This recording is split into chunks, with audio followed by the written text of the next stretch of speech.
Ini mungkin relasinya agak jauh, tapi boleh kita ambil pelajaran, yaitu tentang suara jiwa yang terdengar oleh jiwa. Ini hubungannya dengan surat-suratan tadi. Mengapa sih surat-suratnya orang yang jatuh cinta itu rasanya puitis, rasanya menyentuh? Kalau Buya Hamka punya teori, karena orang yang sedang jatuh cinta itu kalau menulis, mengungkapkan sesuatu, itu keluar dari jiwanya, tidak hanya keluar dari pikirannya. Makanya rasanya indah.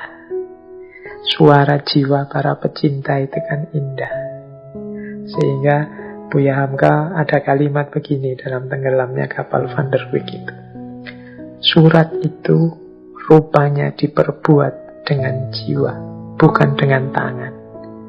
Apa yang bergelora dalam sanubari ditumpahkan di kertas. Dan bagi yang membaca, tentu jiwanya pula yang kena. Jadi suratnya orang yang mencintai, ungkapan kata-kata dari jiwa yang mencintai, itu akan terbaca sangat indah. Strukturnya, isinya, kalimatnya. Mengapa begitu? Karena yang disentuh oleh tulisan itu, yang disentuh oleh kata-kata itu adalah juga jiwa. Coba teman-teman merujuk kalimat-kalimat yang kemarin kita kaji dari novel-novel sebelumnya. Baik itu Sayap-sayap patah, Romeo and Juliet, termasuk Khusro Shirin. Coba kalian rasakan lagi mungkin kalimat-kalimatnya Farhad ketika diinterogasi oleh Khusro, atau kalimat-kalimatnya Gibran ketika mengalami kegalauan oleh Salma. Nah itu kan kita membacanya ikut baper, rasanya kok indah. Nah ini menurut Buya Hamka ya karena keluarnya dari hati. Kalau dari hati, yang dijangkau juga hati, yang disentuh juga hati. Maka sebaliknya, kalau jiwa kita tidak peka, atau jiwa kita keruh, pikiran kita sedang keruh, tidak jernih, jiwa yang ada dari tulisan-tulisan itu yang tidak bisa menyentuh jiwa kita, atau kita ada di frekuensi yang berbeda dari sentuhan jiwa tadi. Di frekuensi yang berbeda itu mungkin kita sedang kemerungsung mau apa, atau sedang marah karena apa. Ya membaca Sayap-sayap patah, membaca Khusro Shirin tidak jadi romantis, mungkin sebel. Sedang semangat garap tesis, garap skripsi, garap disertasi, sedang stres kok tidak selesai-selesai, diosah-asih oleh pembimbingnya, membaca Sayap-sayap patah. Kalian mungkin jengkel ya, novelnya mungkin bawa banting, opo ini orang lagi suntuk malah cinta-cintanan.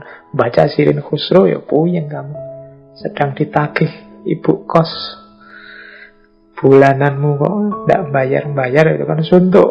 Tiba-tiba membaca Romeo and Juliet, itu kan lahirnya mesti sebel, karena kalian tidak ada di frekuensi yang sama. Kalau frekuensinya sama, sedang patah hati kok yo membaca Sayap-sayap patah, biasanya terus baper, nangis-nangis, cocok dengan situasi jiwanya. Nah, katanya Hamka ya tentang surat-surat juga begitu. Karena surat ini ditulis dengan jiwa, maka dia menyentuh jiwa. Tapi jiwa yang ada pada frekuensi yang sama. Baik, itu pelajaran selanjutnya. Saya tambah lagi satu pelajaran lagi sebelum nanti ada beberapa catatan penutup. Ini kalimat yang sebenarnya juga dari Muluk kepada Zainuddin. Bukan semata-mata tentang cinta, tapi tentang manusia yang tercela. Tipe-tipe manusia tercela. Muluk di antara nasihatnya, di antara provokasinya kepada Zainuddin, Dia menyatakan begini, orang yang bercela di dunia ini hanya bertiga saja. Pertama, orang yang dengki, yang selalu merasa sakit hati melihat orang diberi Allah nikmat. Kesakitan hatinya itulah yang menyebabkan dia celaka. Padahal nikmat Allah tak dapat dihapuskan oleh tangan manusia. Kedua, orang yang tamak dan loba, yang senantiasa belum cukup dengan apa yang telah ada di tangannya, selalu menyesal, mengomel, padahal yang akan didapatnya tidak lebih daripada yang telah ditentukan oleh Allah dalam kodratnya. Ketiga, orang berdosa yang lepas dari tangan hakim karena pencurian atau pembunuhan atau karena memperkosa anak bini orang. Orang yang begini meskipun terlepas dari jaringan undang-undang tidak juga akan merasai nikmat sedikit pun kemana jua dia pergi. Kesalahan dan tangannya yang berdarah selalu terbayang-bayang di ruangan matanya. Polisi serasa-rasa mengejarnya juga. Di mana orang berbisik-bisik, disangkakannya memperkatakan hendak menangkapnya juga. Apa yang guru susahkan? Padahal penyakit itu tidak ada pada guru. Ini yang belakang itu memang arahnya untuk Zainuddin. Zainuddin tidak punya 3 penyakit di atas. Ngapain sih susah? Kita itu harus susah kalau punya 3 ciri ini. Jangan sampai kita ini jadi orang dengki. Jangan sampai kita jadi orang tamak. Jangan sampai kita seneng kalau kita berdosa tapi lepas dari hukuman. Yang pertama, jangan jadi orang dengki. Orang dengki itu dia hanya dapat sakitnya saja. Orang dengki itu kan sakit hati kalau orang mendapat nikmat. Dan dia senang kalau orang celaka. Itu kan orang dengki pada yang dia benci. Orang dengki itu dapat sakitnya saja. Kenapa? Karena nikmat Allah itu tidak bisa dihapuskan oleh tangan manusia. Kebencianmu pada orang lain tidak bisa menghalangi anugerah rahmatnya orang lain, rahmatnya Allah pada orang itu. Jadi, maka orang dengki itu orang yang hidup di tengah kesia-siaan belaka.